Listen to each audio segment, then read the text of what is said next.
Good afternoon, it's 3 o'clock and I'm Chloe Novicki with your TV Bulletin for Solent Journalism. The Chancellor, Jeremy Hunt, has today laid out the government's plan for reducing inflation and closing the black hole in the country's finances. In his autumn statement, he declared the financial issues were caused by global problems, but the recovery will be made in the UK.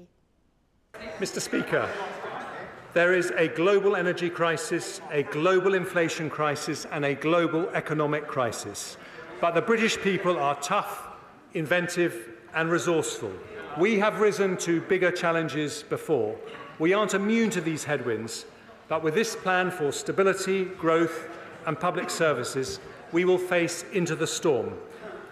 There may be a recession made in Russia, but there is a recovery made in Britain. But despite his strong positive words, the Chancellor still raised taxes for millions of people and has reduced the support that was keeping our energy bills lower. Our political correspondent, Ben Axon, has been following the autumn statement and we can join him now. So Ben, what detail can you give us? Thank you, Chloe. Yes, another busy day in Westminster. Jeremy Hunt delivering the autumn budget, the second financial package delivered in the last 2 months alone. He said to be British is to be compassionate, which was, of course, met with jeers from the opposition backbenchers. Very, very different to what we saw from Kwasi Kwarteng a couple of months ago. Kwarteng at that time announced 30 billion in tax cuts, a budget that cost him his job. Today, Hunt announced tax rises of £54 billion, an incredible U-turn for the Conservative government. Alongside that, tens of billions in tax rises, spending cuts tantamount to austerity. The top rate of tax was reduced from £150,000 to a little over £125,000, and the national living wage had its largest ever increase from £9.50 to £10.42. All this does is push more people into higher tax brackets to try and dig the country out of a financial black hole. There was also mentions of defence spending. The UK has sent £2.3 billion to Ukraine since the start of Putin's war. And Jeremy Hunt, it was nearly an hour-long speech, finished with focus on the NHS, a guaranteed £3.3 billion over the next 2 years. He wants the NHS to deliver Scandinavian quality with Singaporean efficiency. Thank you, Ben. In other news, a fundraiser for the family of a cyclist killed in a crash has raised more than double its target. Ashley Crown was found injured in the New Forest on Saturday. He died later. The Just Giving Appeal has raised over £5,000 for his widow and 5 children. The investigation into the cause of the incident is ongoing and police are appealing for any information or dashcam footage. Hampshire firefighter tackled a blaze in Borden following an explosion caused by an electric scooter's battery. No one was hurt in the fire, but fire crew have warned people to be careful when charging electric vehicles to make sure they are not left uncharged for too long and overheat. The English team and Welsh team arrived in Qatar and have started to train. The World Cup starts on Sunday at 5 p.m. Qatar will face Ecuador. The first England game will be on Monday at 2 p.m.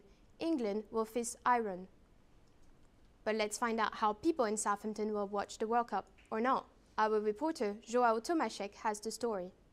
The World Cup is starting this Sunday, and well, across town many people are going to be watching it either in St Mary's or in pubs around town. And now we are here at the city centre to find out how the public of Southampton is going to be following the event. Are you going to be watching the World Cup, and if so, how? Yes, I am. I'm going to be watching it at the local pub at the Scholars Arms. Okay, and who are you going to be watching it with? With my friends. They're on study abroad at the moment from Japan here, so yeah, they're really into football, so it's nice to spend time with them.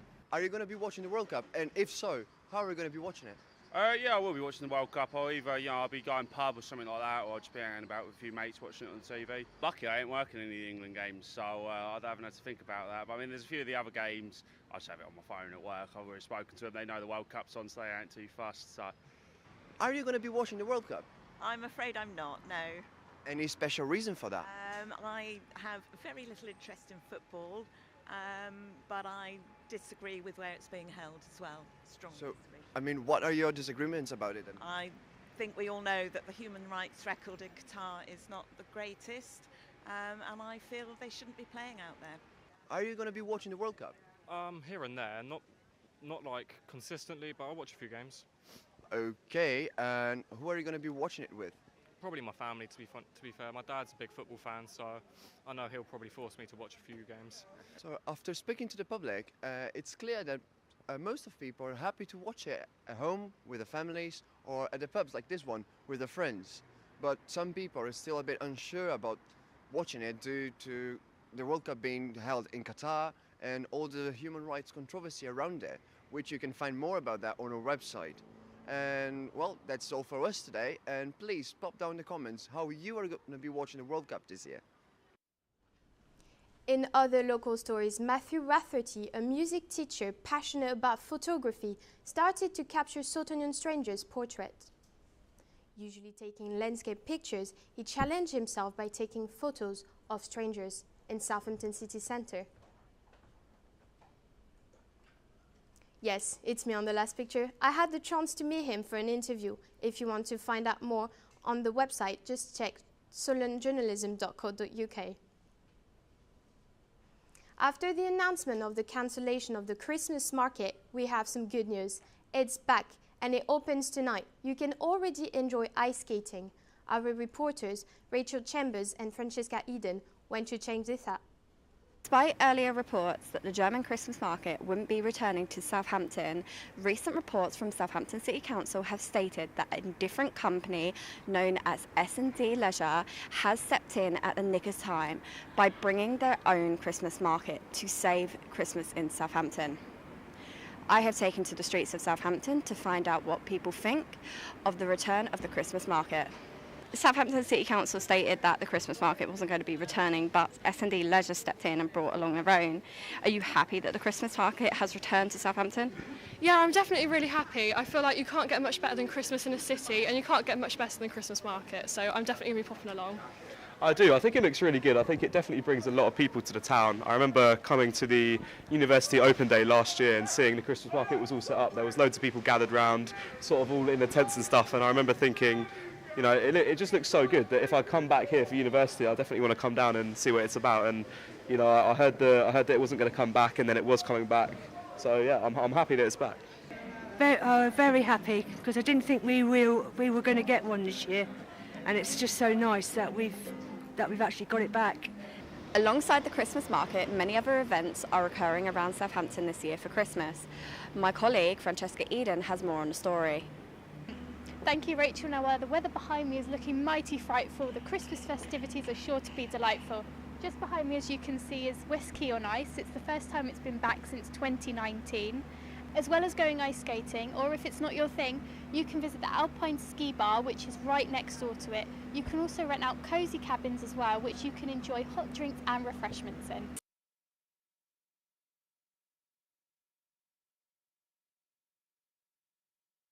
Despite earlier reports that the German Christmas market wouldn't be returning to Southampton. Just under an hour, but there is a yellow weather warning for later tonight, so make sure you are ready for some heavy rain. That's all from us from now. You can find all our stories and more online. Head to solentjournalism.co.uk. We're back in a couple of weeks.